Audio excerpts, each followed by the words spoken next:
A paz do Senhor Jesus, querido aluno da nossa Escola Bíblica Dominical, classe de adultos, CPAD. Nós estaremos comentando a nossa revista do nosso primeiro trimestre do ano 2022, que vai tratar sobre a supremacia das Escrituras, a inspirada, inerrante e infalível Palavra de Deus. Essa revista, ela vai trazer como destaque o estudo da Bíblia Sagrada. No campo da teologia, o estudo da Bíblia é chamada de bibliologia, quando a gente vai estudar sobre tudo aquilo que embarca, né? Sobre a Bíblia Sagrada, quanto tempo foi escrito, seus autores, o conteúdo da sua mensagem, sua inspiração, quem foram seus autores, né? E dentro dessa temática, né, sobre a Bíblia, o pastor Douglas Batista, né, escritor da CPAD e renomado e respeitado escritor, né, teólogo, que em algumas lições já passadas trouxe conteúdos ricos, né, que serviram muito para a nossa edificação. Também vai comentar sobre a Bíblia, né, com 13 lições, cuja nossa expectativa é a expectativa de aprender mais e mais sobre a Palavra de Deus. Nós vamos para a lição de número 3, falando sobre a supremacia das Escrituras. Na lição de número 3, o assunto da lição é a inerrância da Bíblia. A inerrância da Bíblia. Nós temos o textuário que está em Mateus 5,18, que diz o seguinte: porque em verdade vos digo que até que o céu e a terra passem, nenhum jota ou um tio se omitirá da lei, sem que tudo seja cumprido. Então, até que o céu, né? Até que o céu e a terra passem, nenhum jota ou um tio da Bíblia Sagrada será omitida, né? Sem que tudo seja cumprido. Então, até que tudo se cumpra, aquilo que está na Bíblia Sagrada, até os mais simples caracteres, ele tem uma finalidade pela qual ela está ali. Então, tudo vai se cumprir. Aquilo que a Bíblia prediz vai se cumprir. Então, esse é o nosso texto áureo, trazendo o quanto que é importante, né, a Bíblia Sagrada, que é a palavra de Deus para nós homens.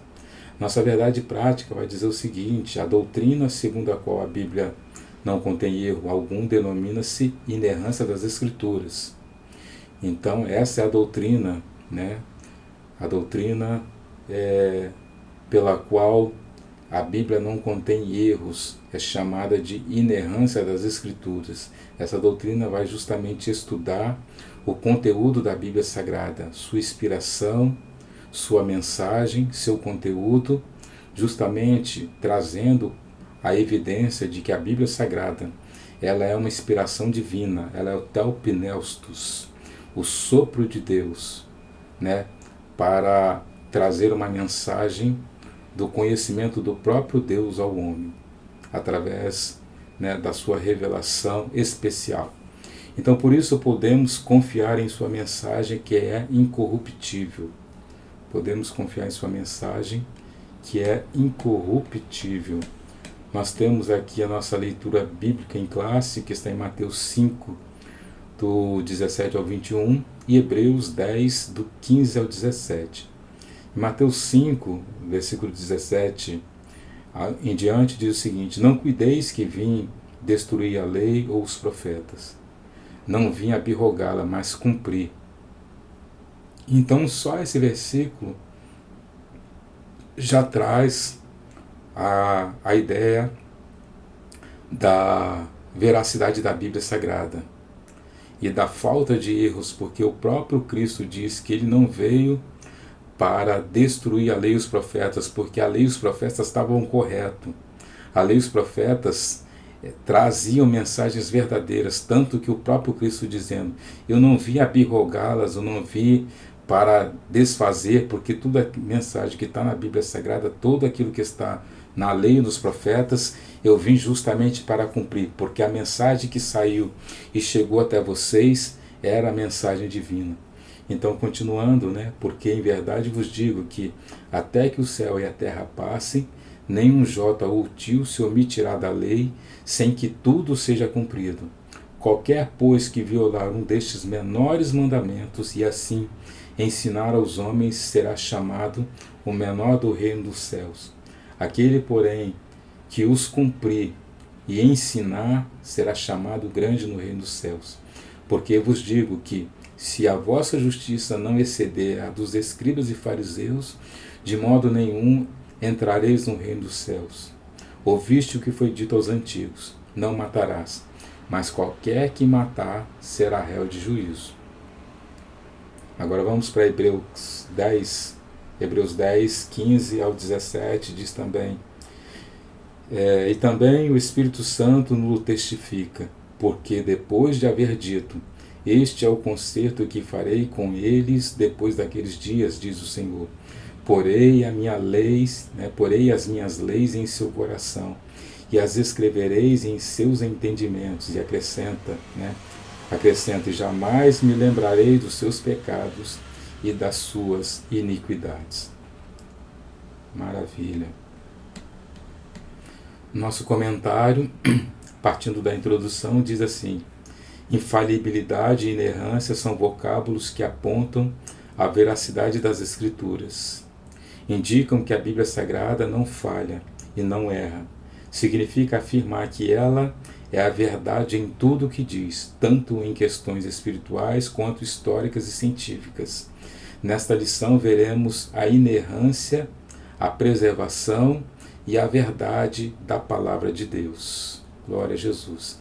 Já dizia o escritor J. I. Parker, escritor J. I. Parker, muito conhecido, que é um pastor, pastor inglês da igreja anglicana, ele dizia: servimos a um Deus que fala.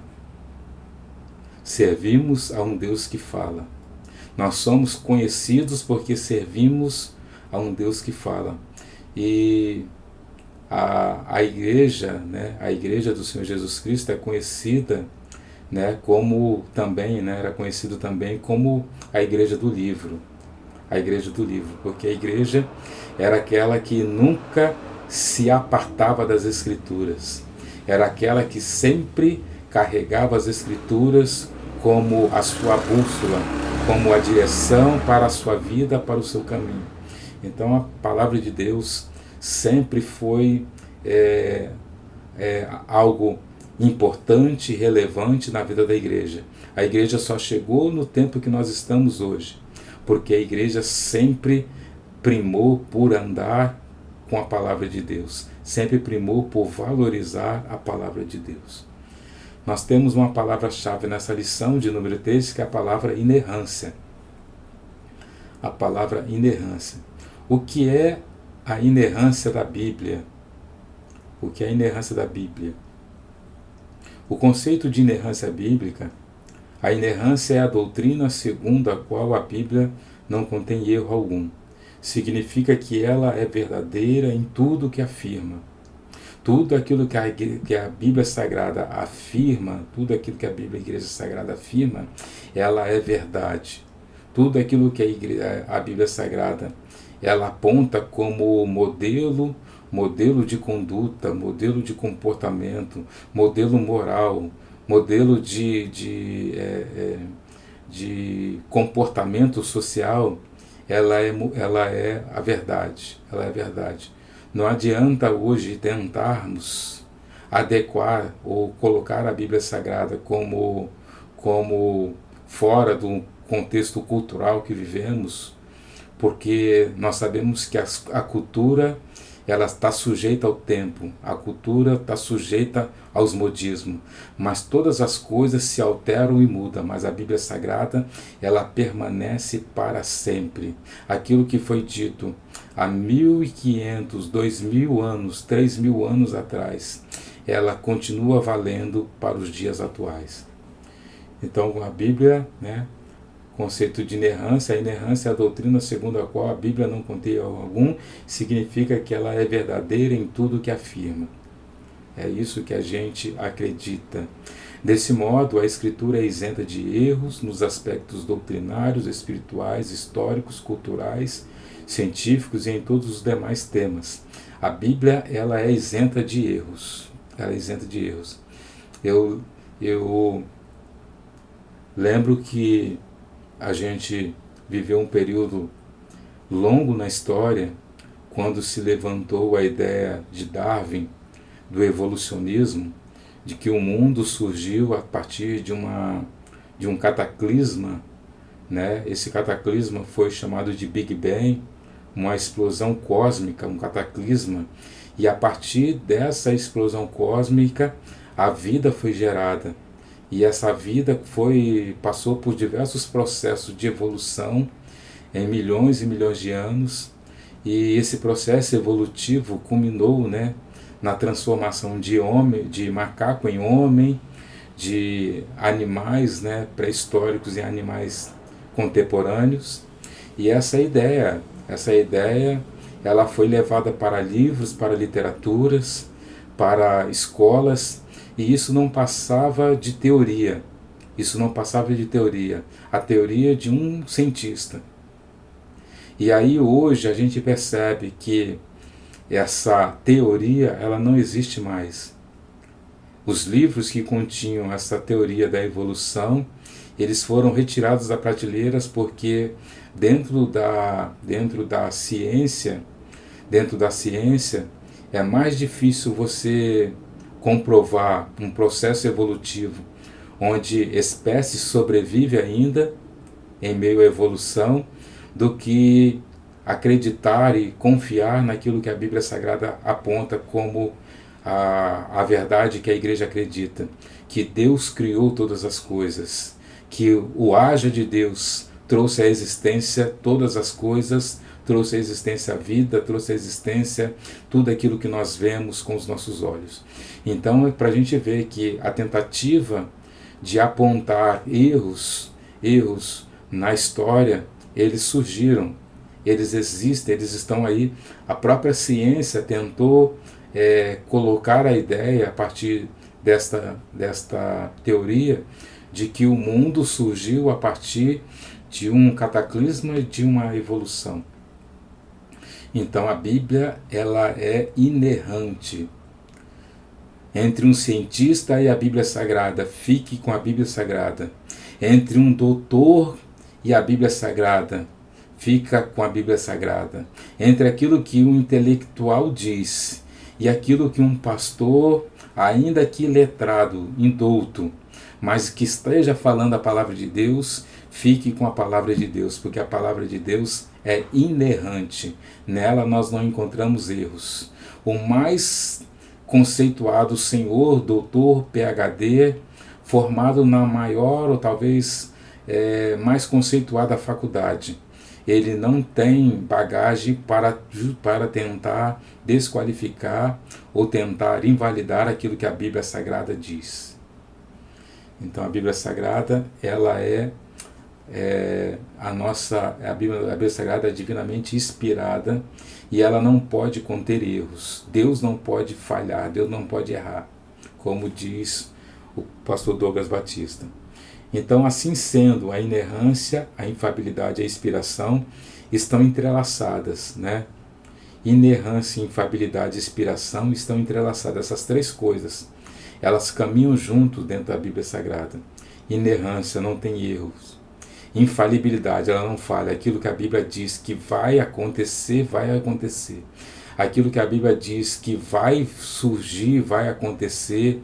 Assim como a Bíblia Sagrada disse que um menino nasceria, um filho se nos daria, né? Seu nome seria maravilhoso, conselheiro, Deus forte, Pai da eternidade, príncipe da paz.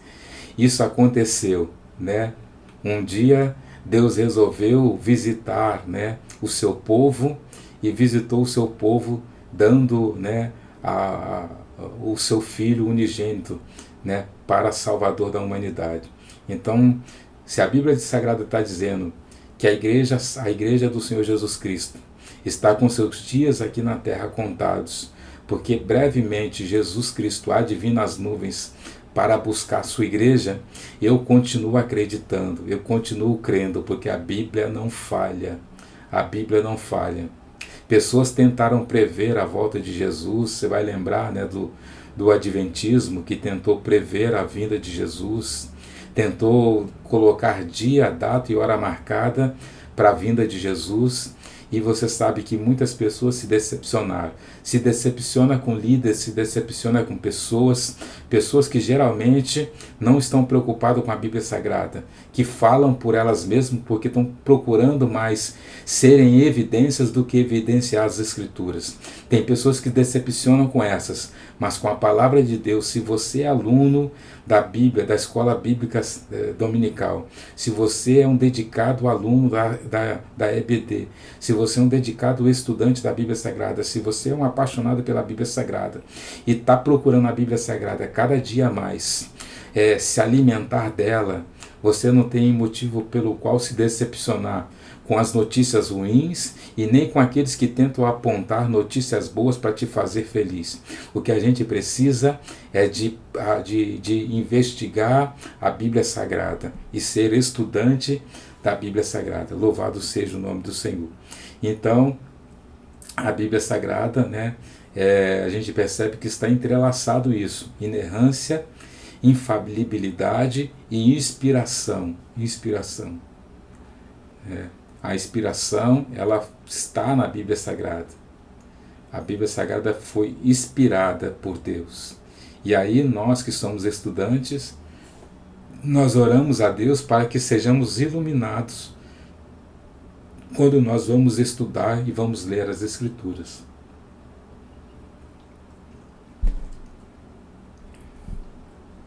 Continuando nesse sentido, nossa declaração de fé professa que a Bíblia é a nossa única fonte de autoridade, a inerrante, infalível, completa e inspirada palavra de Deus. Nosso segundo subtópico, ainda falando sobre a inerrância da Bíblia, nosso segundo subtópico vai falar sobre a Bíblia reivindica a sua inerrância. A própria Bíblia reivindica isso, a sua inerrância. O termo inerrância não aparece na Bíblia, mas a ideia está presente nas páginas do texto sagrado. Essa ideia de inerrância está impressa nos textos, né? Está ali escondida nos textos, né? Então esse termo inerrância ele não aparece na grafia, mas ele está por trás em algumas falas, né? No livro de Provérbios, por exemplo, está escrito que toda a palavra de Deus é pura. Então a palavra de Deus pura, que traz a ideia de pureza, né? de não conter coisas que denigrem esta palavra, porque a palavra é de Deus. Se ela é de Deus, obviamente ela é uma palavra pura, né? O salmista afirma que a palavra do Senhor é provada. A palavra do Senhor é provada. Salmo 18:30. Essa palavra de Salmo 18:30, que diz que a palavra do Senhor é provada, essa provada não no sentido de testar o seu paladar, mas no sentido de provada, de passada, submetida à prova, né? Provada aí de ser submetida à prova. É assim como uma prata e um ouro, ele é levado ao fogo para poder conferir o seu material, onde tudo aquilo que é impuro, que não resiste ao fogo, é descartado. Mas ela justamente, depois de submetida ao fogo, submetida a alta temperatura, ela justamente confirma aquilo pelo qual se dizia dela. É isso que o salmista está dizendo, né? É isso que o salmista diz, que a palavra do Senhor é provada. A palavra do Senhor é provada. Então tudo aquilo que ela diz ser, mesmo ela sendo submetida à prova, ela confirma aquilo que ela é. Então, eu lembro de um escritor, de um, de um moço, que era um historiador, na verdade, se não me engano o nome dele era Werner Keller. Werner Keller. Ele escreveu um livro chamado E a Bíblia Tinha Razão. E a Bíblia tinha razão. Esse moço, ele se formou em arqueologia, e uma das metas dele, depois de formado, ele falou o seguinte: eu vou fazer um trabalho que eu vou fazer, vai ser provar que a Bíblia ela é uma grande farsa. Então esse moço, Werner Keller, ele falou o seguinte: eu vou fazer um trabalho de pesquisa, eu vou pegar a Bíblia Sagrada e vou estudá-la, vou pegar tudo aquilo que ela conta como fato ocorrido, e vou justamente nesses lugares onde ela conta que ocorreu tais coisas. E chegando lá, eu vou cavar e cavar e cavar, procurar e procurar, eu não vou parar enquanto eu não encontrar provas onde comprove que tudo aquilo que a Bíblia está dizendo não é uma verdade. E aí esse moço, ele investiu tudo nesse propósito. Colocou a Bíblia debaixo do braço e começou a ir nos lugares que a Bíblia contava de muitos milagres, sinais que Deus havia operado. E aí esse historiador, esse arqueólogo, começou a nesses lugares e cavar e procurar e buscar indícios e buscar provas, e começou a rodar na sua expedição de provar que a Bíblia estava errada, que a Bíblia tinha erros. E aí ele, de tanto que ele rodou à procura e gastou os recursos que tinha tentando provar que a Bíblia não era verdadeira, que ele terminou o seu trabalho de pesquisa. E aí no trabalho de pesquisa ele chegou à conclusão que tudo aquilo que a Bíblia dizia era verdade. Tudo aquilo que a Bíblia afirmava era verdade. Era um homem que, justamente dentro da palavra aí do salmista, que a palavra do Senhor é provada, a palavra do Senhor é provada.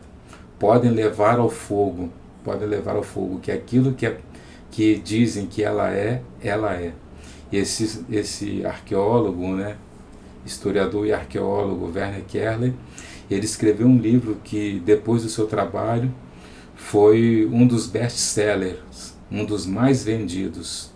E esse homem, praticamente, ele recuperou todo o seu investimento que ele tinha feito tentando provar que a Bíblia não era verdadeira. Ele produziu um livro contando esse fato, que ele estava tentando provar que a Bíblia era passível de erro e falha. E aí, essa jornada toda que ele fez, no campo de pesquisa e de arqueologia, essa publicação, a editora achou interessante, e aí começou a vender esse trabalho, ao ponto dele conseguir praticamente recuperar todo o seu investimento. E esse homem passou a acreditar em Deus e na Bíblia Sagrada, até porque ele tinha provas agora, evidências incontestáveis da veracidade da Bíblia.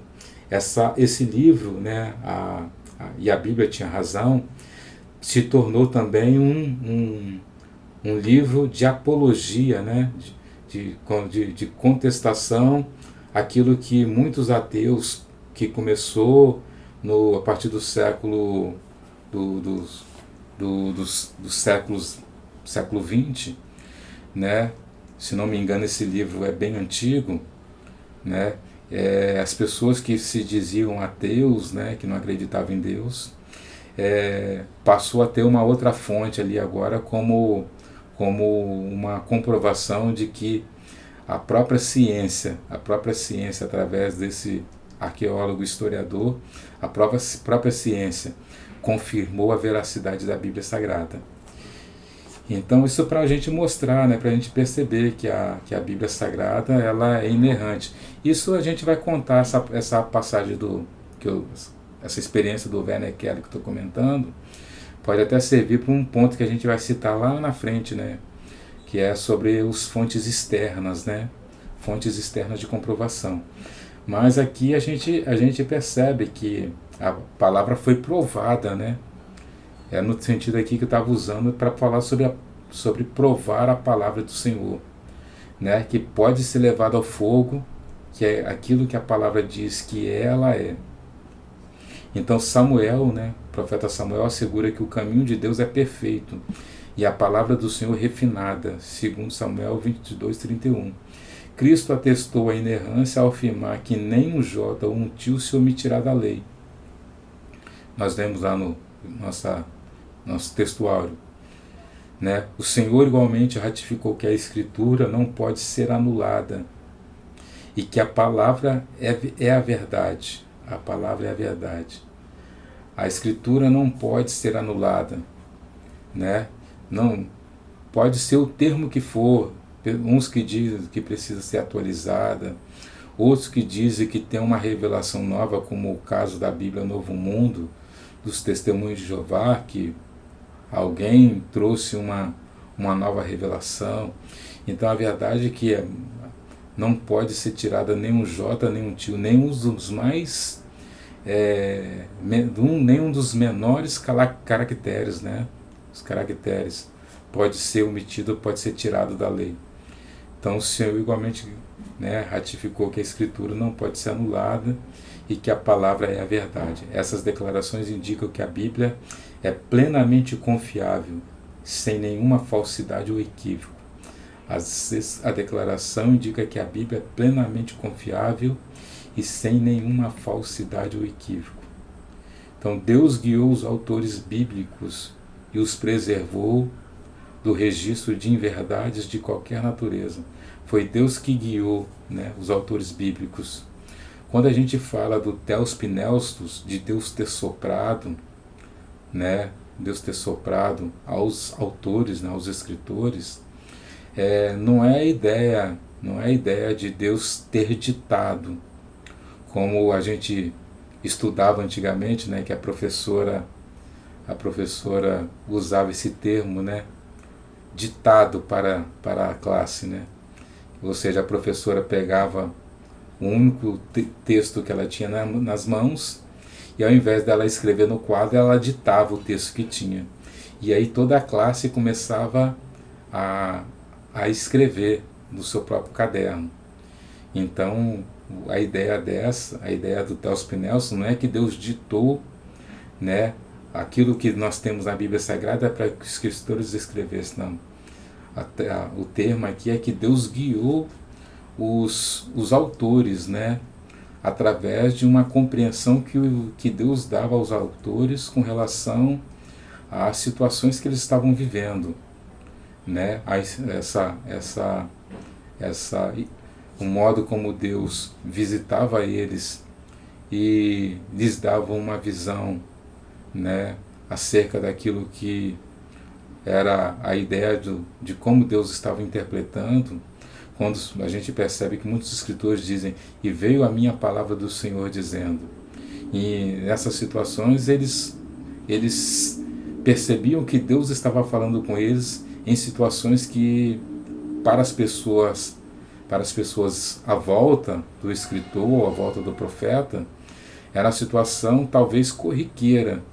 Mas diante de uma situação corriqueira, os autores, os profetas e aqueles que escreveram a palavra de Deus, eles percebiam Deus falando com eles. Então, por isso que diziam muitas vezes o termo, e veio a minha palavra do Senhor. Assim disse o Senhor. Então, são percepções que esses homens santos tiveram em momento em que muitos não estavam ouvindo Deus falar, que não estavam nem percebendo que Deus estava presente naqueles lugares. Mas esses homens santos, eles receberam de Deus a inspiração para poder escrever, e tudo aquilo que escreveram esses escritos foram preservados como registros, né, registros daquilo que Deus havia comentado, daquilo que Deus havia falado através deles.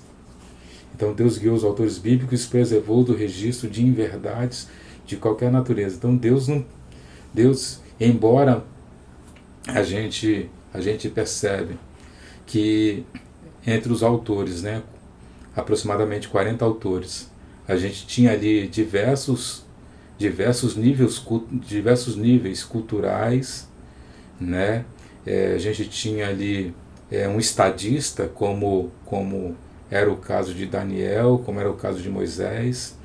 A gente tinha ali agricultores, a gente tinha ali também, além de agricultores, pecuaristas, pastores, né? Como o caso de Davi. A gente tinha sacerdotes, como o caso de Samuel. A gente tinha fariseus, como o caso do apóstolo Paulo. Como também a gente tinha pescadores, como no caso de Pedro, João, né, Tiago, homens que viviam da pesca, né, Pedro e João, melhor dizendo. Então, o que ocorre? Toda essa limitação que eles tinham, limitações humanas, mesmo com essas limitações, a palavra não contém erros porque eles não colocaram nada dentro daquilo que era a limitação deles. Mas o próprio Deus preservou nos registros de qualquer inverdade, qualquer erro, né, de qualquer natureza. Então a Bíblia ela não contém erros. Subtópico 3 é a infalibilidade e inerrância da Bíblia. Né, o vocábulo infalível indica que não pode e nem consegue falhar. Né? Infalível é aquilo que não pode nem consegue falhar. Em relação à Bíblia, significa que as suas palavras hão de cumprir cabalmente. Por causa da etimologia, os termos inerrância e infalibilidade são por vezes confundidos como sinônimos, né? Mas não são sinônimos. Uma coisa é infalível, outra coisa é não passível de erro. Uma coisa é aquele que não erra, e outra coisa é uma coisa que não tem erro e aquela que não falha, né? Aquela que não falha, que é infalível. Então, a gente percebe que, não obstante, outros afirmam que a Bíblia é somente infalível quanto à sua mensagem salvífica, e não a consideram como inerrante, né? Como o caso dos neo-ortodoxos, né? E liberais. Por isso preferimos o uso de ambos os termos, isto é, cremos e ensinamos que a Bíblia é infalível, é incapaz de falhar e é igualmente inerrante, livre de erro. Negar essas verdades é desacreditar de sua autoridade e inspiração divina. Então a gente não pode cair nesse engano, né? Amados, quando empregava aqui o escrito de Judas, né, versículo 1, 3 e 4, né? Amados, quando empregava toda a diligência em escrever acerca da nossa comum salvação, foi que me senti obrigado a corresponder-me convosco, exortando-vos a batalhardes diligentemente pela fé que uma vez por todas foi entregue aos santos. Judas está dizendo, irmãos, eu queria falar sobre salvação, mas eu fui levado a não falar o que eu queria, que era falar sobre salvação, mas falar sobre batalhar pela fé, né? Batalhar com diligência pela vossa salvação. Versículo 4. Pois certos indivíduos se introduziram com dissoluções, né? Está dizendo que certos indivíduos adentraram no seio da igreja trazendo dissolução, os quais desde muito, né, foram antecipadamente pronunciados para esta condenação. Então não é de agora, o que o apóstolo está dizendo, não é de agora, mas de muito tempo que já foi anunciado que esse se levanta para a perdição mesmo, para a condenação. Homens ímpios, ele diz, que transformam em libertinagem a graça de nosso Deus e negam o nosso único soberano e Senhor, Jesus Cristo. Então Judas está falando aqui de, de pessoas que se introduziram com dissoluções, mas eles foram justamente aí confrontados pela palavra de Deus. A sinopse do tópico, a sinopse do primeiro tópico vai dizer que a Bíblia, né, nós aprendemos aí que a Bíblia é totalmente inspirada por Deus e isenta de qualquer erro, e por isso é a nossa autoridade final de fé e prática. É a nossa autoridade final de fé e prática. Não vai ter uma outra revelação, né? Não teremos um novo profeta se levantando e trazendo uma revelação nova, não. O cânon está fechado, né? A Bíblia Sagrada, ela já tem todo o seu conteúdo encerrado através da voz profética de Deus. Então o que a gente precisa hoje, nos nossos dias, é cumprir aquilo que a Bíblia Sagrada ela traz para nós, né? Não sede somente ouvintes, mas cumpridores da palavra, né? Então é hora da gente cumprir, né? E a gente percebe que nessa época, né, que nós estamos vivendo, se levantando, né, muitos profetas, né, muitos que dizem ser profetas, a essa hora da noite, né, lá para as 11h30 da noite, meia-noite, 2h da manhã, esses pseudos profetas vão para as redes sociais e começa nas redes sociais dizer que estão ali para trazer uma mensagem nova, uma mensagem à vida da igreja. Olha que esses homens de madrugada, né, da madrugada, dá a impressão daqueles que depois da meia-noite caçam um lugar para fazer os seus despachos, né? E hoje a gente percebe que muitos desses pseudos-profetas, não têm compromisso nenhum com a Bíblia Sagrada. Estão atrás de seguidores, atrás de alguém que possa fazer um Pix para ele, que possa fazer uma transferência PicPay para ele. Então a gente precisa tomar cuidado, porque a Bíblia Sagrada, desde muito tempo, né, já tem nos alertado quanto aos falsos pastores, falsos líderes, homens gananciosos que se levantariam, né, a fim de enganar, né, se possível até os escolhidos. E a gente percebe hoje que, às vezes, numa situação que a gente está vivendo de pandemia, onde pessoas estão meio que desnorteadas, sem saber que rumo tomar, pessoas que estão passando por um momento de insônia, que não conseguem dormir, e acaba deparando-se com esse tipo de pessoas que dizem ser homens e mulher de Deus. E aí, muitas das vezes, esse tipo de experiências com essas pessoas causa decepções e frustrações. E às vezes as pessoas atribuem essas decepções a Deus, como se Deus houvesse permitido que essa pessoa fosse enganada. E na verdade nós temos a Bíblia Sagrada, que desde sempre aponta, nos traz informações de que nós precisamos tomar cuidado, porque estamos vivendo uma época onde muitos se levantariam dizendo ser o Cristo. Muitos se levantariam dizendo ser pastores, ser líderes, ser homem de Deus. E a gente percebe que são esses os oportunistas que estão vagando pelas redes sociais, vagando pelos modos aí de comunicação, né, em massa, a fim de tentar levantar recursos, levantar, né, uma maneira deles se enriquecerem. E esses homens não têm temor de Deus, não temem a Deus, não conhecem a Bíblia e vivem de entregar a mensagem que Deus está revelando e olha o nome da pessoa e aí cita o nome da pessoa como se Deus estivesse revelando o nome da pessoa.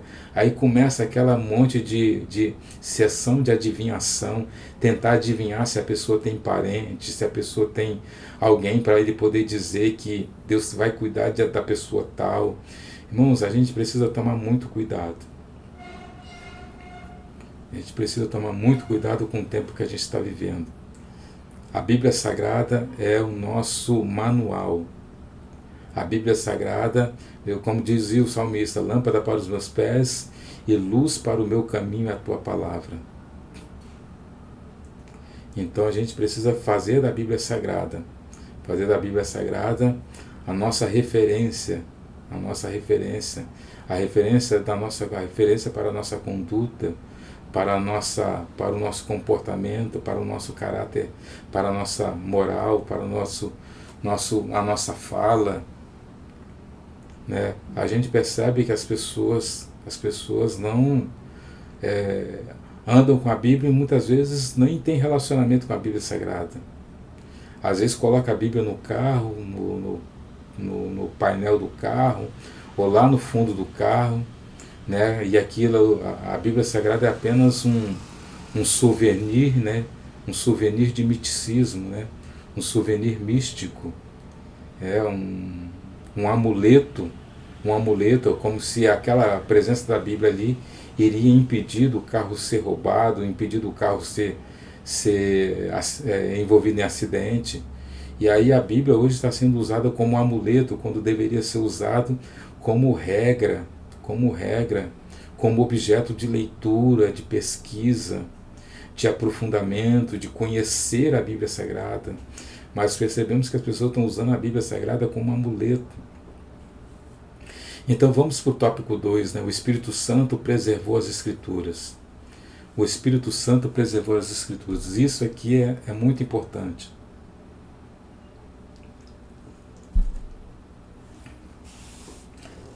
Tópico 1, subtópico 1, os manuscritos autógrafos.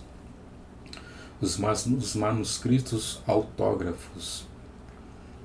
Vamos lá. Os manuscritos originais são chamados de autógrafos. Então, o que é autógrafo? É aquilo que foi escrito diretamente pelo escritor, pelo autor, ou foi ditado por ele para que um escriba escrevesse aquilo que ele estava ditando. Então, esse primeiro escrito é chamado de autógrafos. O autógrafo é o original. Então, são os textos com a grafia de próprio punho do autor bíblico ou de seu escrevente, aquilo que eu disse. Então, isso são os autógrafos, né? Isso são os autógrafos. Os manuscritos são autógrafos, né, que são texto com a grafia do próprio escritor, né, escrito do próprio punho ou do seu escrevente. Então, neles foram primeiramente registradas as palavras inspiradas pelo Espírito Santo, conforme 2 Pedro 1:21, que diz: porque nunca, jamais, qualquer profecia foi dada por vontade humana, entretanto homens santos falaram da parte de Deus, movido pelo Espírito Santo. Então cremos que a inerrância das Escrituras pertence a esses documentos e que as cópias fiéis desses manuscritos preservaram a exatidão dos originais. O Espírito Santo providencialmente manteve a revelação divina incorruptível, né? Fora dessa compreensão, a Bíblia não seria fonte de autoridade. Então, o que ocorria? O Espírito Santo, ele conservou por muito tempo. A Bíblia foi escrita num curso de 1.600 anos, né? Do ano 1500 até o ano 95 depois de Cristo, né, que foi o último escrito aí, o livro da Revelação, né, Apocalipse de João.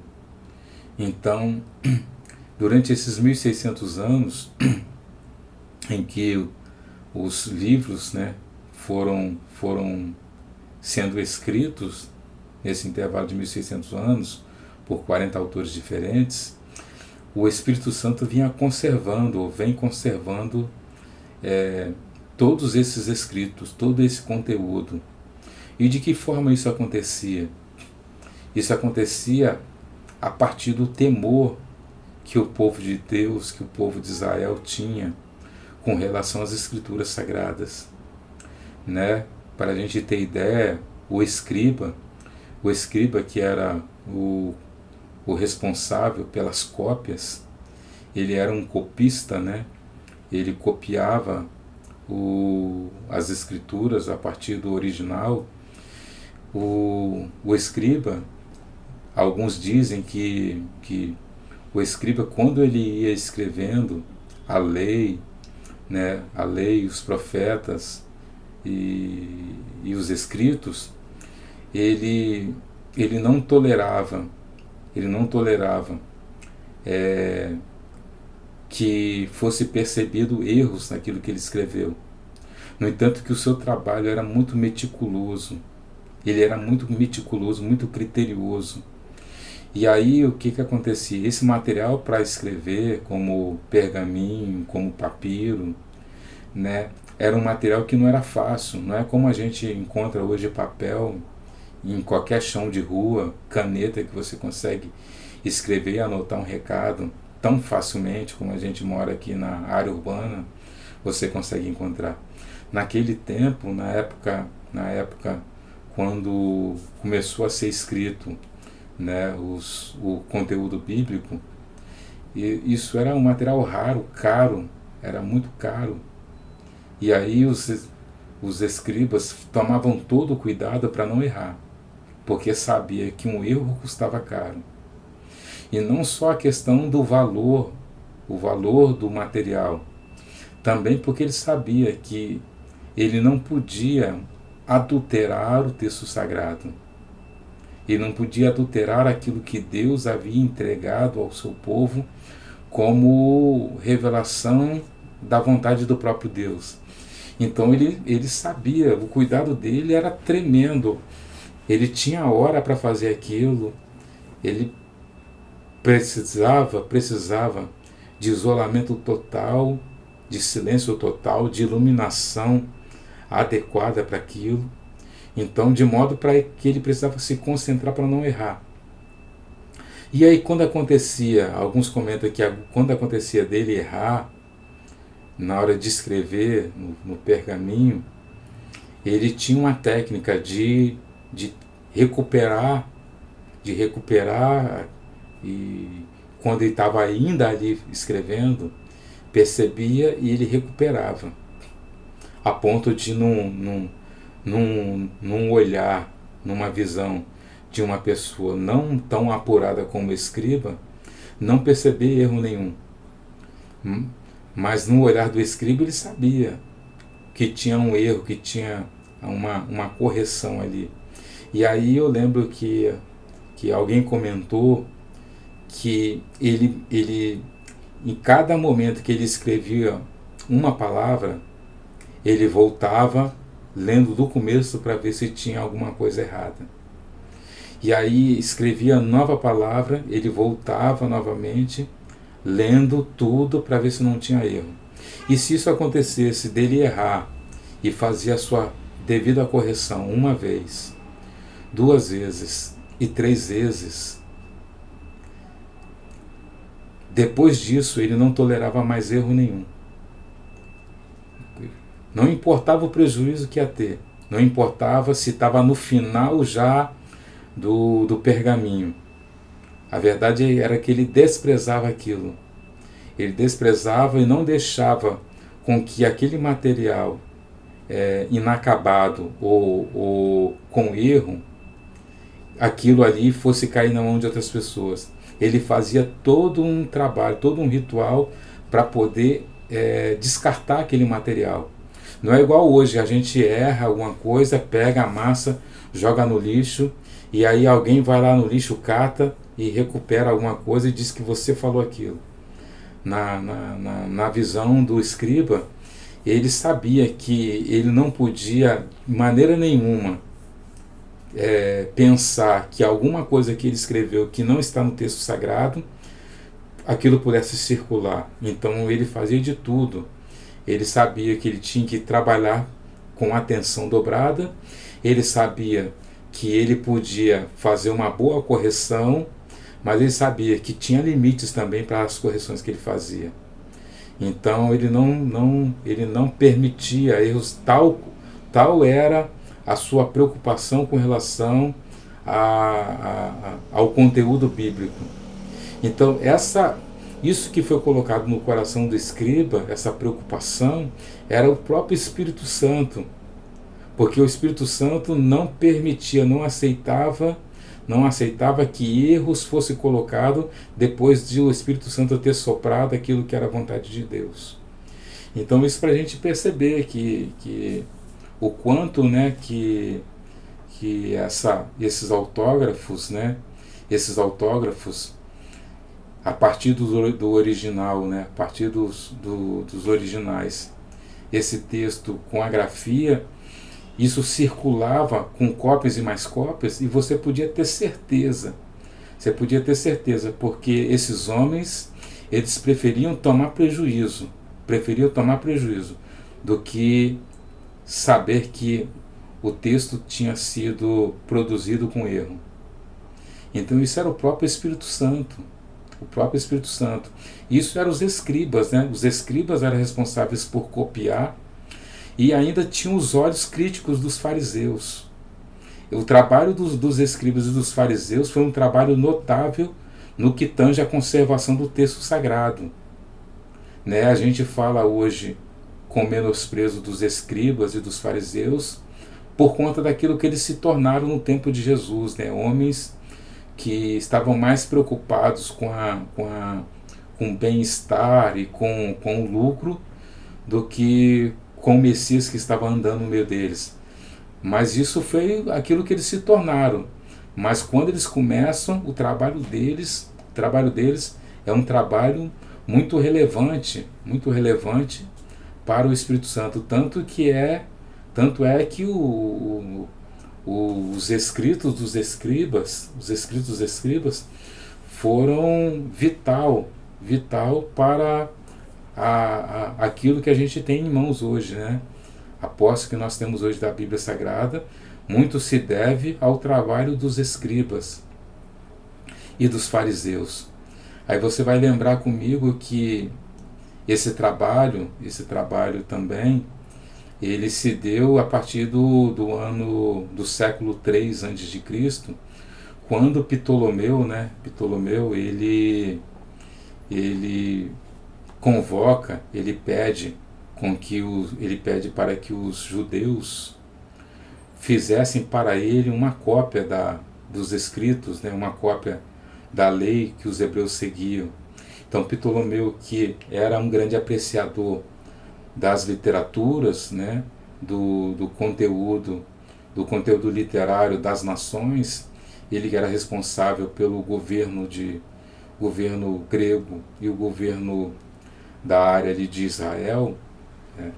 Ele convence os judeus a fazerem a tradução, né, da lei, dos escritos e dos profetas para o grego, para que ele pudesse colocar essa tradução, que era na linguagem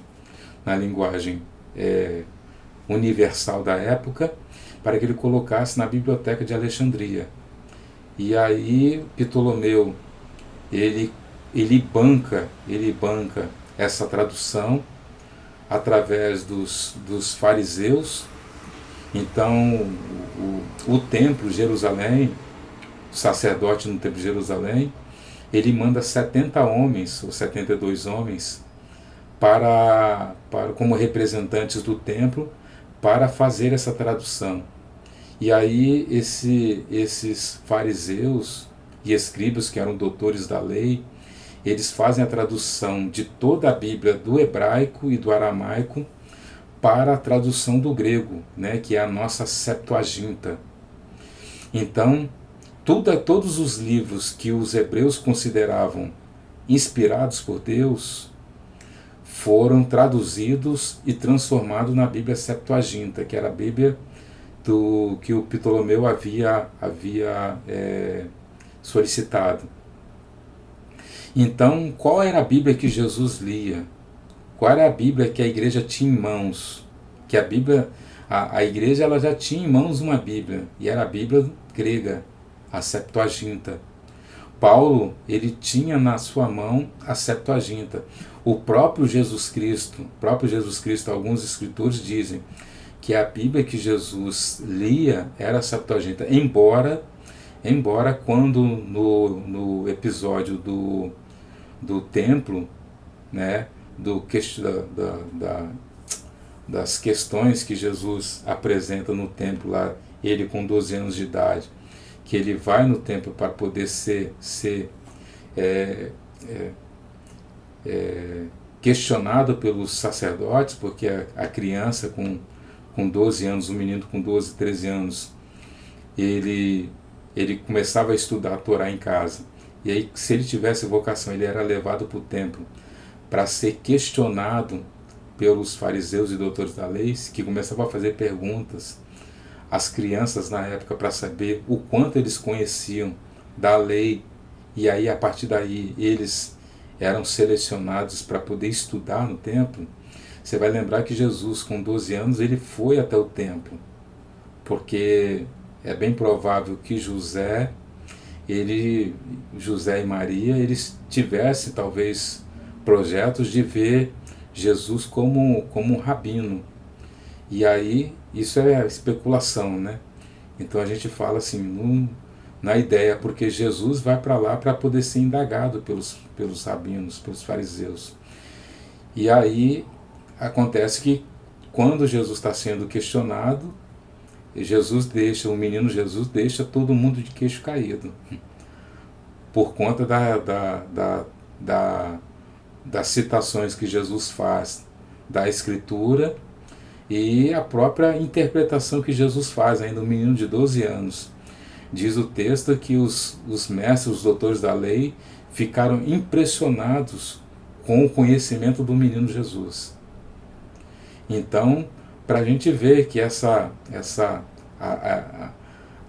partir daí, lógico que ali era bem provável que era a tradução do aramaico, né?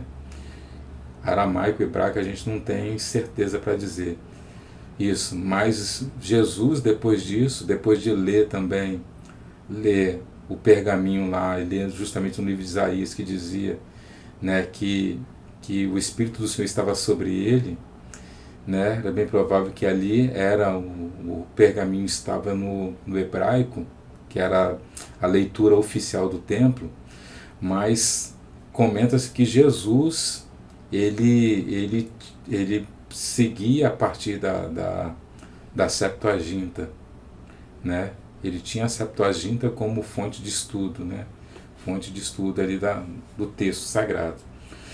Isso é mais questão de curiosidade, mas o apóstolo Paulo e a igreja primitiva é bem provável que eles tinham a Septuaginta como fonte de pesquisa com relação a tudo aquilo que o Antigo Testamento trazia, como profecias, né, e predições com relação ao trabalho, né, da igreja, o surgimento da igreja.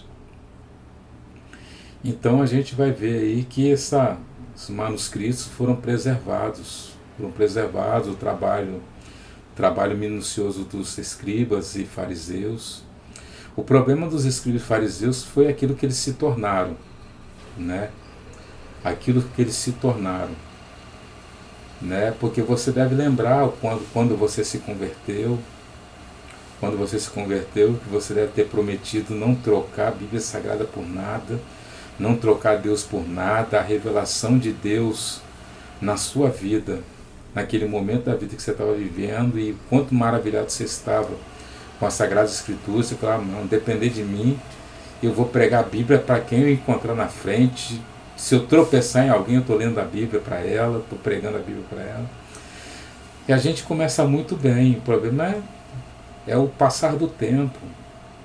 O problema é passar do tempo. As coisas que a gente começa a colocar como prioridades, a valorizar demais. E assim foi a questão dos fariseus. A questão dos fariseus, dos escribas, que passaram a se preocupar mais com a posição social do que com a posição espiritual diante de Deus, porque estavam diante do Messias, mas estavam negando o Messias por causa de ciúme e de status, como se o Messias tivesse vindo para tomar posição social de alguém.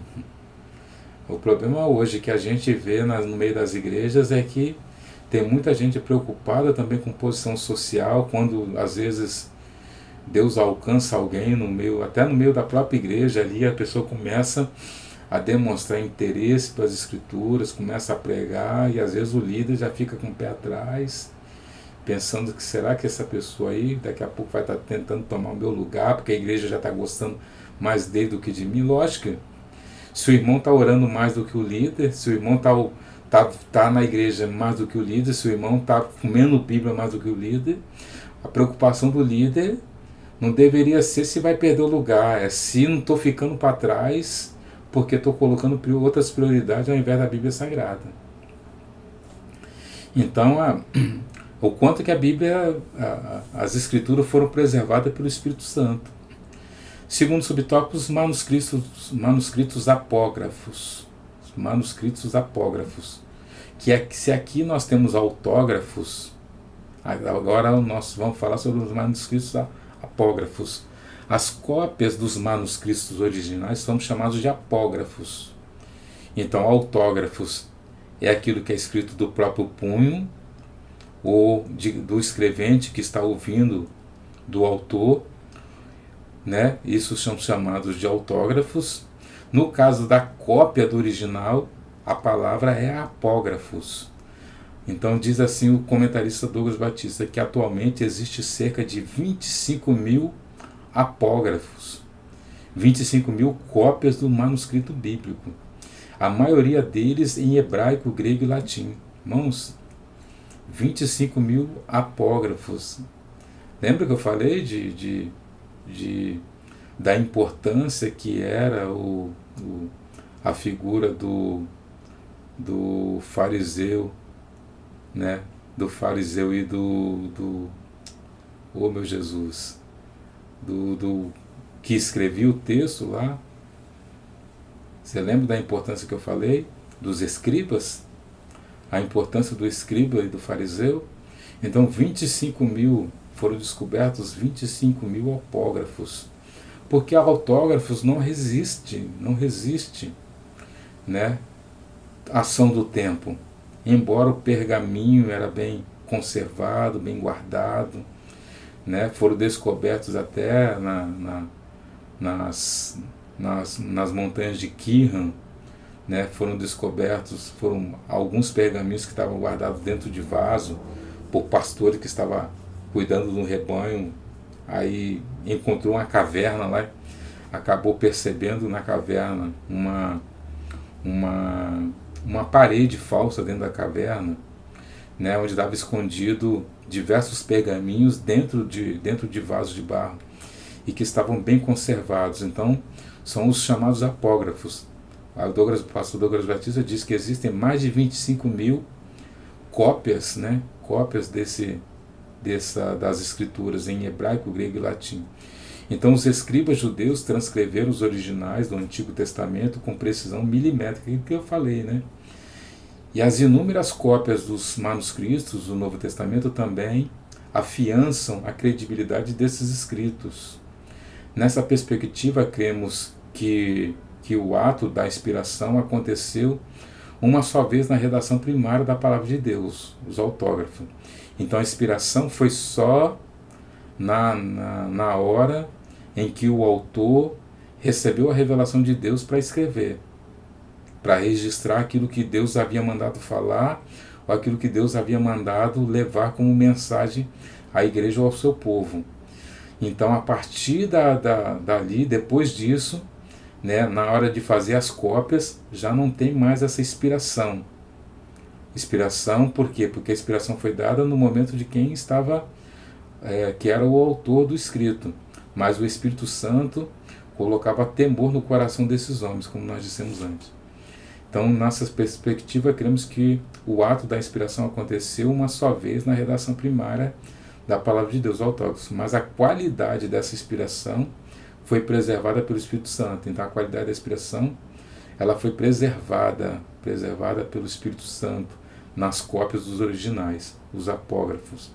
Assim sendo, a versão da Bíblia fidedigna aos originais não deixou de manter a exatidão do real significado da palavra inspirada por Deus. Então, por que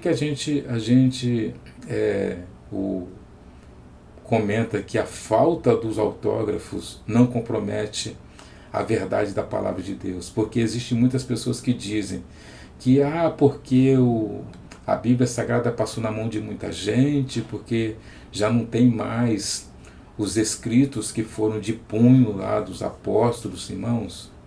As pessoas que foram dotadas, né, da condição de fazerem cópias eram pessoas que tinham temor enorme pelas coisas de Deus.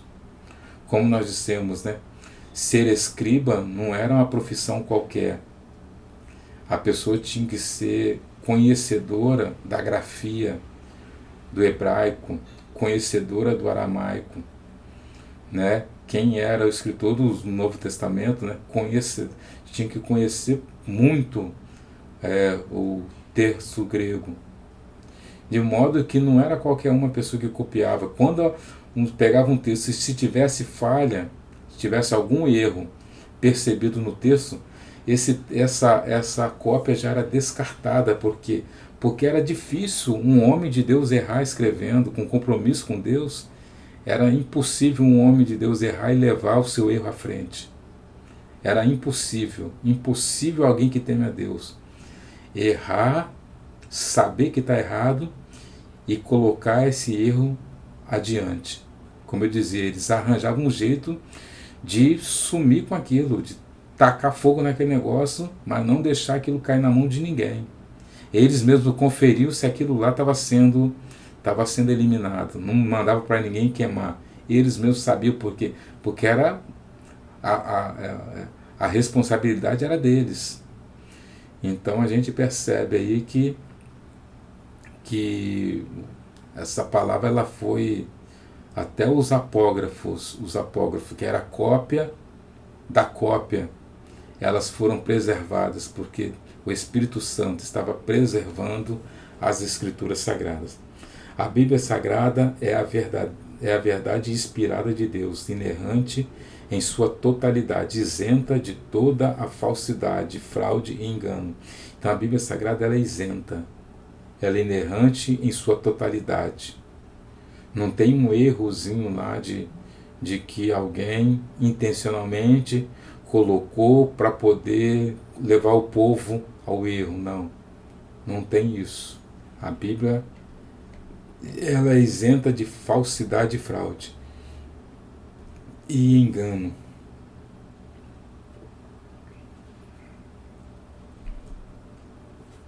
Terceiro subtópico, os apócrifos e pseudoepígrafos. Os apócrifos e pseudoepígrafos. A nossa declaração de fé assegura que os manuscritos apócrifos, o termo apócrifo, ele traz o sentido de escondido, algo oculto, algo feito longe dos olhos de outras pessoas. Então, o termo apócrifo é justamente aquela ideia de escritos oriundos de seitas religiosas, onde as coisas não podem vir na mão de certas pessoas. É aquilo que a gente percebe aí em algumas seitas religiosas, como os maçons. Os maçons têm coisas que acontecem lá dentro que é só para quem está lá dentro. Então, a ideia a palavra apócrifo, esse termo grego, apócrifo, era justamente para coisa que não deveria ser levado para a mão ou para qualquer um, né? Algo que deveria ser mantido escondido. Então, como diz, né? Tais como Tobias, Judite, Macabeus, Baruque, né? Que são livros apócrifos e outros, apresentam erros, anacronismos, doutrinas falsas e práticas divergentes das Escrituras, a exemplo da oração pelos mortos. Então, esses livros foram considerados apócrifos. Por quê? Porque são livros que na sua maioria das vezes, esses livros não tem o autor revelado, né? Alguém, como diz, escreveu e soltou lá para ver se colava, né? Mas foi percebido que na maioria desses livros tinham histórias que eram verdadeiras, tinham histórias culturais, histórias da época, histórias de acontecimentos que era verdadeiro, tinha verdades históricas, tinha, só não tinha inspiração, tinha erros que eram erros que justamente que esses erros eles confrontavam ou iam de frente com a Bíblia Sagrada. Então erros que a Bíblia Sagrada apontava como erros e não tinha como ser considerado um livro inspirado, porque a inspiração não traz erros, a inspiração não traz equívocos, e a ponto da igreja, a igreja protestante, não considerá-la livro inspirado. Até porque, como eu disse para você, que a Bíblia, no primeiro momento, o Antigo Testamento, né, a Torá, os profetas e a lei, foi traduzido do hebraico para o grego, do hebraico e do aramaico para o grego, nem os judeus consideravam esses livros inspirados, até porque, se você pegar a Septuaginta, são os mesmos livros que a Bíblia protestante, da Bíblia protestante. Ou seja, esses livros chamados apócrifos, adotados pela Igreja, a Igreja Católica Romana, são livros que só a Igreja Católica considera como livro inspirado, como livro de Deus. Então, se a gente pegar a nossa Bíblia protestante e pegar a Bíblia hebraica, a gente vai ter os mesmos livros que a Bíblia hebraica tem, que a Septuaginta tem, com a exceção do Novo Testamento, porque para o povo hebreu, né, o Messias ainda não veio. Então, o nosso Antigo Testamento é o mesmo Antigo Testamento da igreja, né, ou dos irmãos dos hebreus, né, do povo judeu.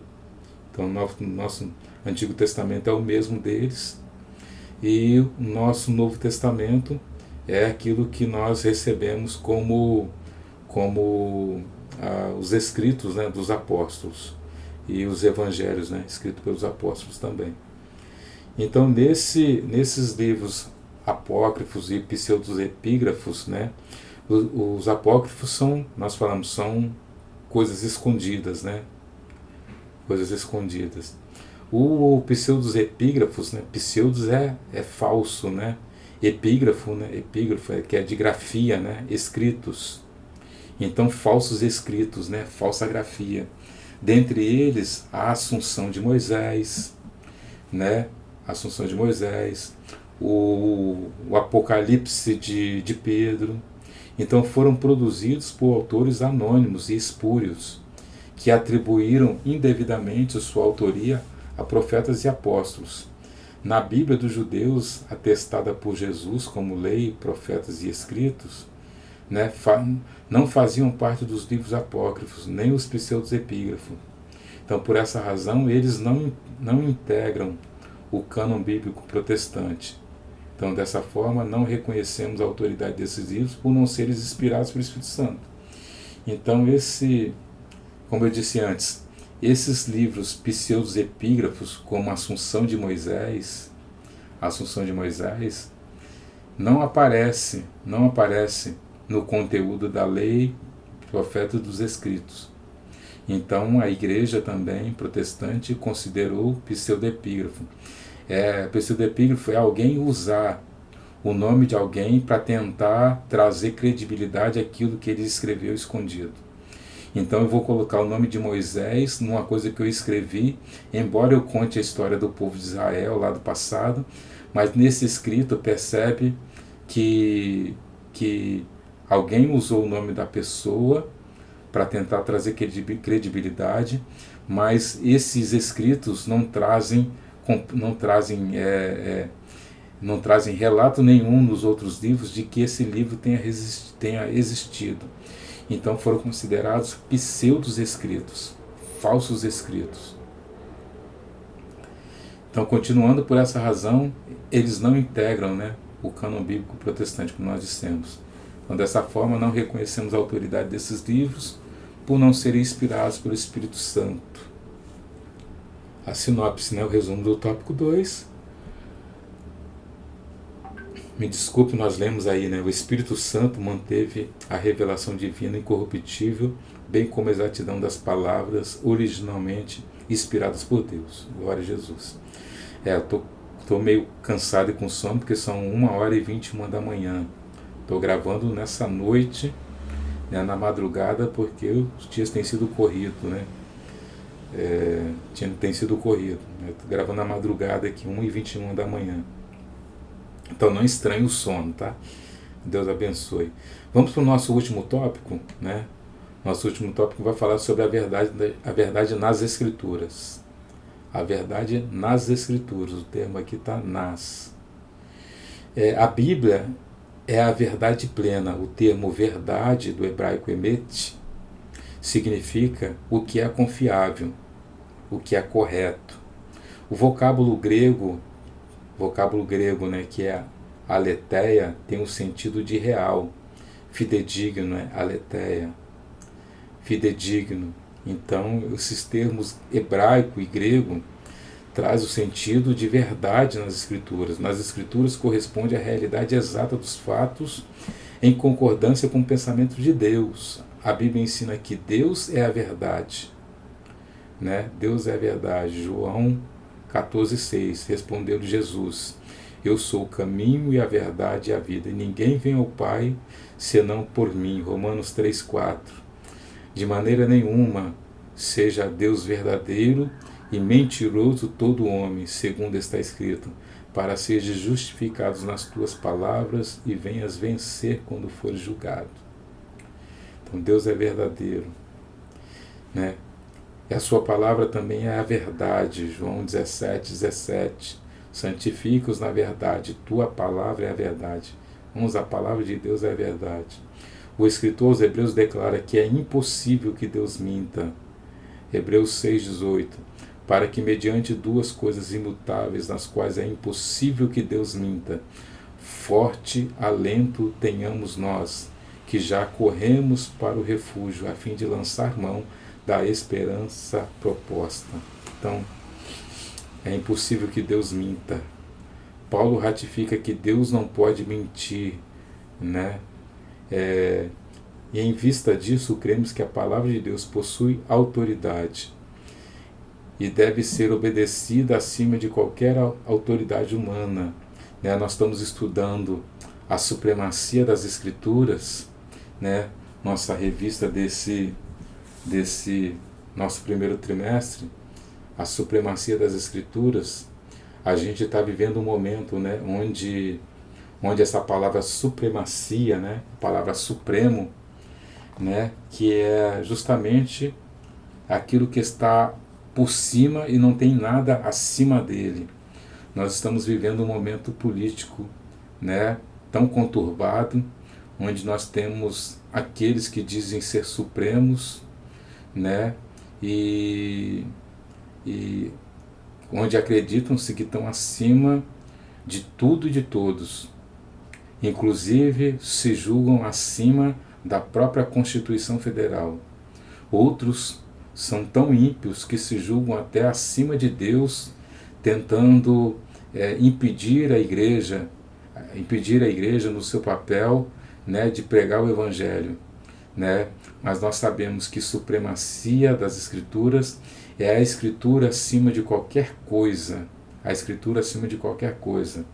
A Escritura está acima de qualquer ser humano. A Escritura está acima, até mesmo acima de qualquer denominação, acima de qualquer líder religioso. Eu lembro que certa vez o líder da Igreja Católica Romana, ele dizia que a igreja estava acima das Escrituras, que as Escrituras estavam submissas àquilo que a igreja dizia. Então, esta palavra desse líder é uma palavra equivocada, porque a Bíblia é sagrada, ela está acima, inclusive dele, inclusive da igreja. A Bíblia sagrada está acima de qualquer líder humano. Céus e terras passarão, inclusive passará o líder e passará a denominação. Mas as minhas palavras, elas não hão de passar. Então, a Bíblia, né, a gente aprendeu aí que a Bíblia é a verdade plena, a verdade plena. Assim, estes textos servem de base para a afirmação que a Bíblia diz é o que Deus diz. O que a Bíblia diz é o que Deus diz. Vamos para o nosso segundo subtópico, a verdade espiritual e moral. A verdade espiritual e moral. A nossa declaração de fé afirma que a Bíblia nos revela o conhecimento completo de Deus, não sendo necessária nenhuma nova revelação para a nossa salvação e crescimento espiritual. Então a Bíblia nos revela o conhecimento completo de Deus. A Bíblia é a revelação especial de Deus, né? Pastor Antônio Gilberto ensinou que tudo o que Deus requer do homem e tudo o que o homem precisa saber quanto à sua redenção está revelado na Bíblia. Igualmente, a ética e a moral se fundamentam na revelação divina. Então, ética e moral se fundamentam na revelação divina. Um padrão de ética, um padrão de moral é o padrão bíblico. E é por isso que hoje o mundo rejeita o padrão de família, rejeita o padrão de homem, né?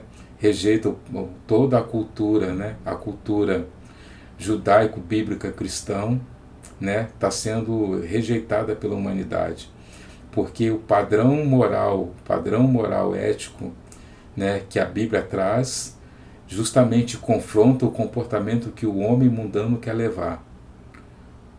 O comportamento mundano que o homem quer levar é confrontado pela Bíblia Sagrada. E é por isso que a gente percebe o quanto que o homem rejeita as Escrituras, rejeita a palavra de Deus, rejeita a Igreja de Jesus Cristo, rejeita você que é crente. O ímpio, ele vai tentar, de algum modo, manchar a reputação de um crente dentro de uma empresa para que o crente seja rebaixado no nível dele, ao invés de alguém olhar alguém no nível moral e ético do crente e dizer: fulano, por que você não é igual ao fulano de tal que é crente? Por que você não faz igual a ele? Porque as pessoas muitas vezes são confrontadas não só pelo aquilo que a Bíblia diz, mas pelo modo e o comportamento como o crente anda na rua. E é por isso que a gente vê que muitos homens de Deus são atacados na sua moral, na sua ética, porque o ímpio, como ele não consegue alcançar um nível de moral e ética como o crente, ele tenta fazer com que o crente seja jogado na sarjeta, na lama, embora muitas vezes falando por trás, falando pelas costas, mas ele vai tentar disseminar uma imagem que não é realidade, por conta de tentar justamente fazer com que ele não seja confrontado pela própria consciência. Então nós percebemos aqui que os padrões bíblicos, né, os padrões bíblicos para o nosso viver não podem sofrer mudança. Não podem sofrer mudança. A ideia lá do pseudo-líder cristão que dizia que a Bíblia precisava ser atualizada para poder abrir espaço para grupos que não queriam abandonar o pecado, a gente, infelizmente, para esse líder, a Bíblia, para ele, essa Bíblia precisa ser atualizada. Infelizmente, porque ele já se atualizou demais com esse mundo. A Bíblia diz, né, não vos conformeis com este mundo. Né? Infelizmente, tem líderes que têm se conformado com este mundo. Têm se conformado tanto que têm mudado a sua igreja, que ao invés de fazer um culto bíblico, né, promover um culto de adoração bíblica, tem promovido entretenimento no seu espaço de culto. Tem feito da igreja, né? Ao invés de ter espaços para pregação, tem espaço para louvor, para cinema, para pipoca, para tudo, mas não tem espaço para pregar a Bíblia durante 45 minutos ou uma hora, onde cultos nossos têm sido preenchidos por tantas coisas, mas a palavra de Deus não tem achado espaço dentro de comunidades. Aí eu lembro que certo pastor falou: se você está atraindo pessoas para a sua igreja através de entretenimento, essa pessoa só vai aceitar ser mantida lá se tiver entretenimento. Então, se você leva alguém para a sua igreja através de uma pregação bíblica, aquela pessoa está indo porque ela foi levada pela pregação bíblica. Então é a Bíblia que ela quer, é a Bíblia que ela quer ouvir. Agora, se você leva pessoas, se o modo de evangelismo está sendo entretenimento, a sua igreja está fadada a ser uma igreja de entretenimento. Então os padrões bíblicos, né, para o nosso viver não podem sofrer mudança, não podem sofrer mudança os padrões bíblicos. Aquilo que a palavra de Deus diz ser pecado, permanece sendo pecado. Eu não preciso atualizar a Bíblia Sagrada, né? A Bíblia Sagrada fala de tudo que é pecado, né? Tanto naquele tempo como no tempo de hoje. Então a Bíblia não precisa ser atualizada. Pecado, ele não muda, né? Ele pode apresentar uma nova roupagem, um novo rótulo, mas o pecado e a sua nocividade, né? O prejuízo é o mesmo, é a morte. O salário do pecado é a morte, mas o dom gratuito de Deus é a vida eterna. Que Deus assim nos abençoe, possamos conservar essa verdade bíblica pregada na igreja, trazendo mudança no comportamento espiritual e moral no meio da igreja. É triste você ver hoje uma igreja que mais se parece com um clube social e menos com igreja. Hoje nós estamos vivendo onde se chama de exagero uma mulher que não pinta o cabelo, uma mulher que se veste com saia longa, como nos tempos antigos de 30, 40 anos atrás. Uma mulher que conserva a sua vigilância naquilo que ela fala, no comportamento, no modo como ela se porta na sociedade. E hoje as pessoas acreditam que é possível ser crente descolado. É possível ser crente falando ainda na mesma linguagem de jovem, falando na mesma linguagem, porque para se buscar uma pessoa que está no tráfico, eu preciso falar igual o traficante fala. Para buscar uma pessoa na prostituição, eu preciso falar igual uma prostituta fala. Eu falo, infelizmente, as pessoas não entenderam o que é evangelismo. As pessoas não entenderam que o que convence as pessoas não é o modo de você falar descolado, mas é o modo de você ser um espelho parecendo com aquilo que você está pregando. Que você seja uma Bíblia andando no meio das pessoas. Que as pessoas olhem para você, se sintam impactadas pelo seu tipo de comportamento moral, ético e espiritual. Então, como nós dissemos, né, é por isso, né, que os valores cristãos são permanentes, pois a fonte de autoridade é permanente, que é a Bíblia Sagrada. Assim enfatizamos que a Bíblia é inerrante verdade, tanto espiritual quanto moral. Então a Bíblia, ela em tudo, ela traz para a gente, né, tanto verdades espirituais como verdade moral. Você pega na Bíblia o livro de Provérbios é um manual ali para comportamento de pai, de filho, de jovem, de ancião, de adulto. Você pega as epístolas, né, os epístolas dos apóstolos, comportamento ali das moças, das solteiras, comportamento das viúvas, comportamento do casado, da casada, comportamento do obreiro, comportamento da mulher cristã. Então, esse comportamento, essas verdades as verdades que a Bíblia contém, verdade espiritual e moral, elas permanecem para os nossos dias. Elas são importantes e vitais para o nosso dia. Hoje a gente olha para o modelo que nós temos de irmãos e de irmãs. Não estou falando isso no sentido de estar julgando as pessoas, mas nós olhamos hoje as irmãs e os irmãos, cada vez mais os irmãos tentam evidenciar o seu biotipo, a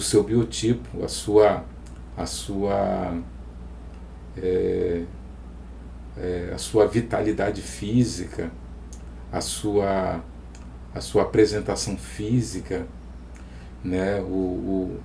Como diz o shape bonito, né? Que é o abdominal tanquinho, né? A boa curvatura no corpo. Hoje a gente percebe que os pregadores, a moda é calça justa, o cinto com a fivela, né? A fivela grande, a camisa slim, o terno slim. Tudo isso é destacando o corpo físico, porque o jovem, o pregador, o atualizado, ele quer mostrar que ele tem um corpo sarado. E as mulheres, por outro lado, quer mostrar que tem os seus contornos bem delineados. E é por isso que hoje não se dedica tanto às escrituras como se dedica a uma academia. Irmãos, cuidar da saúde é importante. Temos que cuidar do templo que o Senhor nos deu, ao qual habita o Espírito Santo.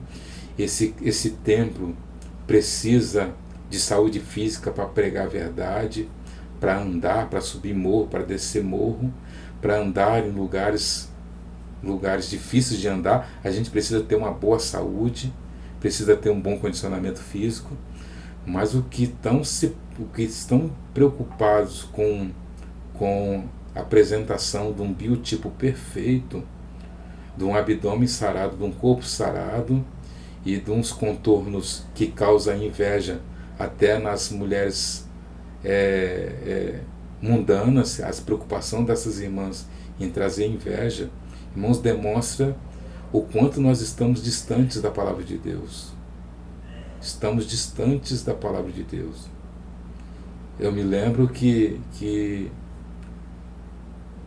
de uma irmã que sempre que antecedia o culto, antes de sair para o culto de domingo, sempre uma irmã colocava nas redes sociais, no Facebook, ela colocava foto da roupa que ela estava saindo para ir para a igreja.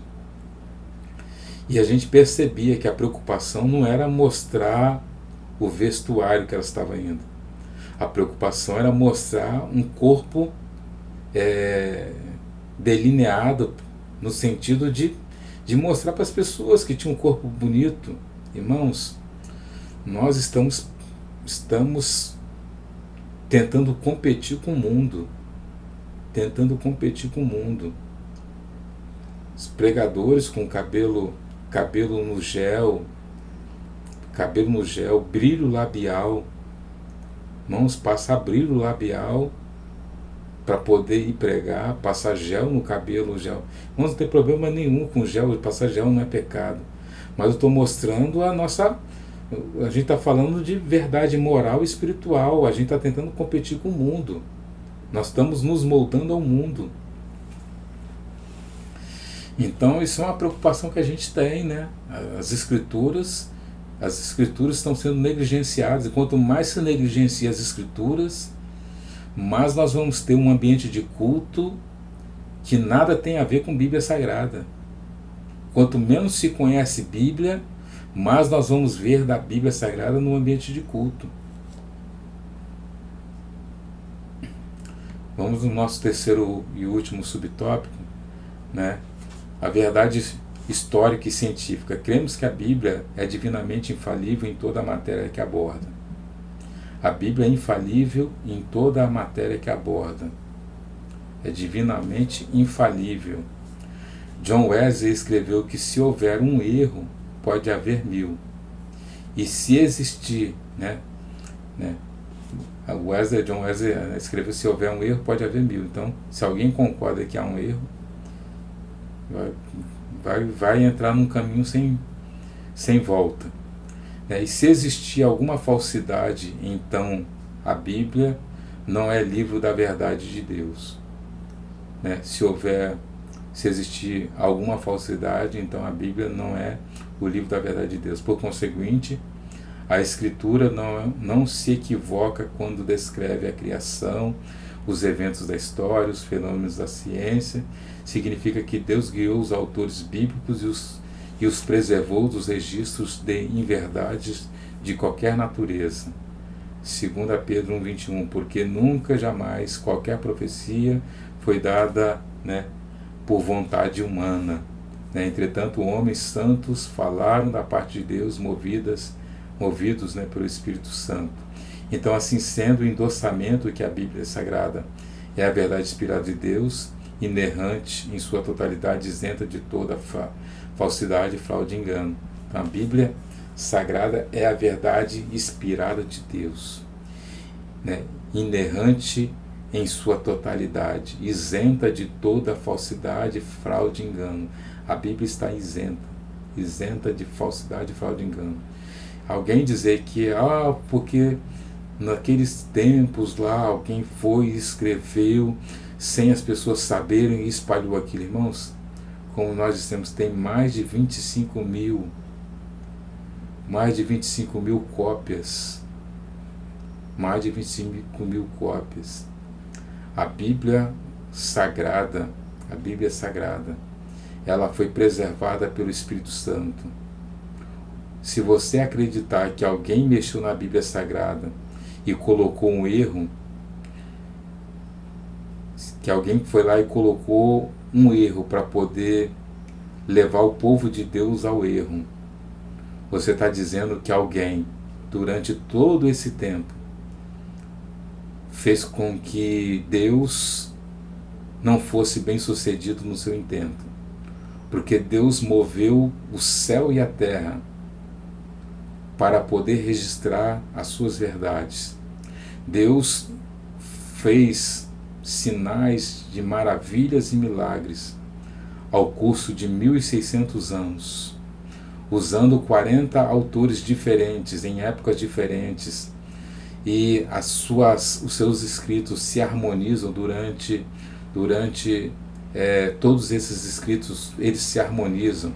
Juntados todos, a Bíblia não tem nada que confronta ela e traz equívocos. Aí você vai dizer que em séculos passados, alguém, comedor de arroz e feijão, foi lá e colocou um erro, escreveu lá e disseminou isso. E aí Deus, ficou frustrado. Deus está frustrado no seu intento, porque um homem adulterou as Sagradas Escrituras. Aí eu acredito que você deveria seguir esse homem, porque esse homem que colocou erro na Bíblia, aparentemente ele demonstra ser mais poderoso do que o Deus que fez com que as Escrituras Sagradas fossem inspiradas e chegasse até os tempos de Jesus, porque Jesus não encontrou erro nenhum. Jesus não encontrou erro nenhum. Pelo contrário, ele dizia: assim diz a palavra de Deus, assim diz o texto sagrado. Ele dizia que os seguidores deveriam observar as Sagradas Escrituras, porque era dele que elas testificavam. Então, depois de Jesus, alguém mexeu nas Sagradas Escrituras. O trabalho de Deus, o trabalho de Jesus foi frustrado por um homem. Então, irmãos, esse tipo de coisa, esse tipo de comentário que as pessoas colocam, porque as pessoas não querem observar a Bíblia Sagrada. As pessoas hoje parece que entendem mais de hebraico, mais de grego, mais dos originais do que as pessoas do tempo que tinha era o tempo das pessoas que passaram estudaram com filósofos, estudaram com grandes homens. Então hoje, o estudante hoje, que não consegue pagar R$ 30 num livro, que diz que é muito caro, literatura é muito caro, que faz uma interpretação segundo a sua própria cabeça, ele diz que a Bíblia tem erro. São coisas que, infelizmente, nós precisamos cada dia mais afirmar que a Bíblia é sagrada, a nossa Bíblia é sagrada. Nós precisamos afirmar que a nossa Bíblia é sagrada, é inerrante, inspirada e infalível Palavra de Deus. Inspirada, inerrante e infalível Palavra de Deus. Se a Igreja do Senhor Jesus Cristo, ela não for voz afirmando a supremacia das Escrituras, esses pseudos estudantes aí vão tentar fazer de tudo para trazer incredibilidade da Bíblia. E tem muitas pessoas que estão fora da igreja, acreditando que a Bíblia é escrita por homens, que a Bíblia foi escrita por homens, que simplesmente homens que tinham boas ideias, que tinham palavras bonitas, escreveram. Então a gente precisa justamente se posicionar e dizer com toda a autoridade a supremacia das Sagradas Escrituras, a inspirada, infalível e inerrante Palavra de Deus. Síntese do tópico 3, ou sinopse do tópico 3, né? Sinopse do tópico 3, né? Aquilo que é importante no tópico 3 que a gente estudou é que Deus é a verdade e sua palavra é a sua extensão. Deus é a verdade e sua palavra é a sua extensão. Tudo que a Bíblia ensina, tanto na teologia, história ou ciência, é a verdade. Conclusão, a gente vai ver, né, na nossa conclusão, apesar de alguns considerarem redundantes o uso dos termos inspiração, inerrância e infalibilidade para legitimar as autoridades das Escrituras Sagradas, nossa ortodoxia professa e ensina que a Bíblia é a inspirada Palavra de Deus, inerrante e infalível, com plena autoridade em tudo que diz. Então a nossa ortodoxia da Assembleia de Deus, a ortodoxia, né, a nossa posição conservadora, né, afirmando com toda certeza, né, e a plenos pulmões que a Bíblia Sagrada é a inspirada Palavra de Deus, é a inerrante e infalível, com plena autoridade em tudo que diz. A Bíblia Sagrada é a nossa autoridade, é ela a quem nós confiamos, é ela em que nós nos guiamos, é a Bíblia Sagrada. Que Deus abençoe e que assim possamos cada dia mais amar mais a Palavra de Deus. Que a nossa terceira lição que nós acabamos de ver agora, que essa terceira lição possa ser também uma abençoada lição na sua classe. Que você, professor, superintendente, pastor, possa levar a sua igreja, a sua classe, a amar mais a Palavra de Deus, a inerrância da Bíblia. Deus abençoe e assim fiquem todos na paz do Senhor Jesus. Até a nossa próxima aula, lição de número 4. Possamos assim estudar para a nossa próxima lição e assim crescermos na graça e no conhecimento de Deus. Deus a todos abençoe. A paz do Senhor Jesus.